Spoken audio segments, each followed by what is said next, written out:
Hello and welcome back, or if you're new to my channel, thanks so much for stopping by. My name is Maxine. I am a writer and editor and have been creating videos to follow my reading experience as I chew through the over 400 titles on the Rory Gilmore reading list.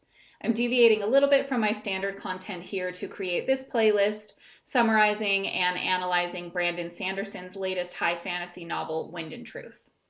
Wind and Truth is the fifth installment in the Stormlight Archive series, and the series overall covers more than 6,000 pages in hardcover, so it's pretty vast.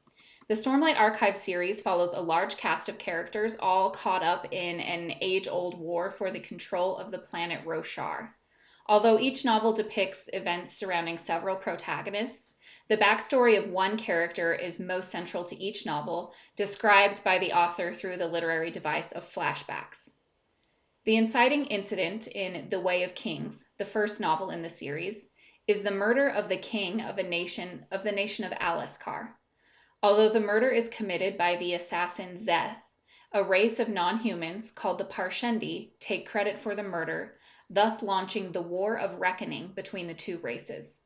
The primary setting for the war is the Shattered Plains, a vast and desolate area consisting of countless plateaus divided by deep chasms. The character Kaladin Stormbless's flashbacks feature most prominently in The Way of Kings. Kaladin enlists to become a soldier to protect his younger brother, who soon dies anyway.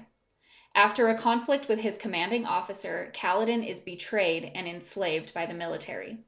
He is assigned to a bridge crew, responsible for placing heavy bridges so that soldiers can cross the chasms in battle.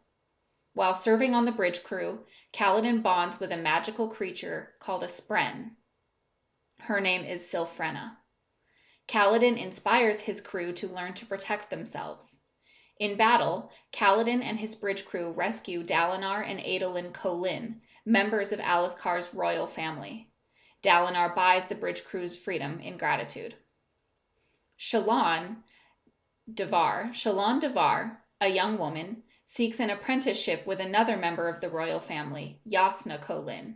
Shallan, like Kaladin, bonds with a Spren and can use Stormlight abilities, which is the version of magic in this series. Words of Radiance is the second book in the series. The War of Reckoning continues. Kaladin and his bridge crew are personal guards for Dalinar. Kaladin joins an assassination plot against the current king of Alethkar, who is Dalinar's nephew. At the last moment, Kaladin has a change of heart and prevents the assassination, turning against one of his friends from the bridge crew. Kaladin protects Dalinar from the assassination attempt by Szeth, the man who killed Dalinar's brother in the first novel. Flashbacks show that as a child, Shallan Devar summoned a shard blade in self-defense without knowing what she was doing.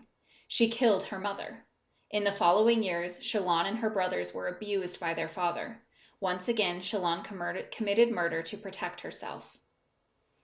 In the present day, Shallan and Jasnah's ship sinks as they are sailing to the Shattered Plains. Shallan believes she is the only survivor. Alone, she crosses the Shattered Plains. Eventually, after meeting up with Kaladin and the army, she uses her powers to weave a disguise for herself out of stormlight, or magic, so that she can infiltrate the group responsible for the shipwreck. She calls this disguise Veil. Veil becomes more than a disguise. She is an alter ego for Shallan. Shallan will later develop another alter ego named Radiant.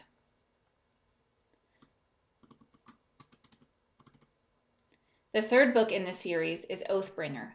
Dalinar's backstory and character arc are central. In the past, Dalinar accidentally killed his first wife. She snuck into a city to negotiate peace, while he destroyed the city as an act of war. Dalinar asks a powerful Spren to erase his memory of the circumstances of his wife's death. Later, through his radiant powers, Dalinar experiences visions of the past. He marries Navani, the widow of his brother. Kaladin is captured by Parshendi forces while he is warning communities about the new Everstorms, major storms that ravage Roshar and are charged by void light and move in the opposite direction of the natural high storms, which are charged by stormlight. Eventually, he is released and begins training the Order of Windrunners. The capital of Alethkar is under siege. Shallan, Adolin, and Kaladin are forced to retreat to another plane of existence, Shadesmar, or the cognitive realm. Dalinar uses his powers to create a passageway between the realms so that they can join the battle for Thaylen City, the capital city of Thalena, another nation on the planet. Dalinar defeats a powerful friend named the Thrill.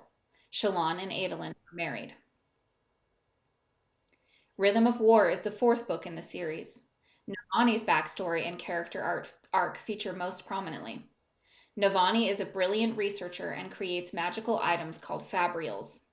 Navani bonds with the Spren who powers the ancient tower in a city called Urithiru. This Spren is named the Sibling. Urithiru is captured by the Parshendi. Navani and Kaladin work with the Sibling to plan its liberation.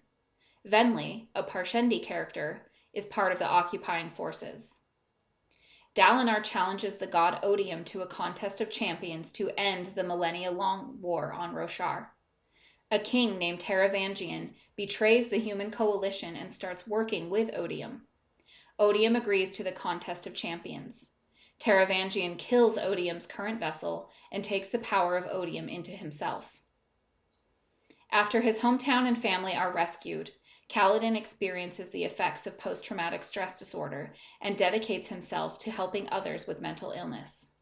Shallan and Adolin travel to Shadesmar to convince more Spren to bond with humans, thus creating more Night Radiants who are capable of wielding magic powers and can help in the battle against Odium's Parshendi forces. Adolin speaks for humankind and convinces some Spren that humans are indeed capable of honorable action.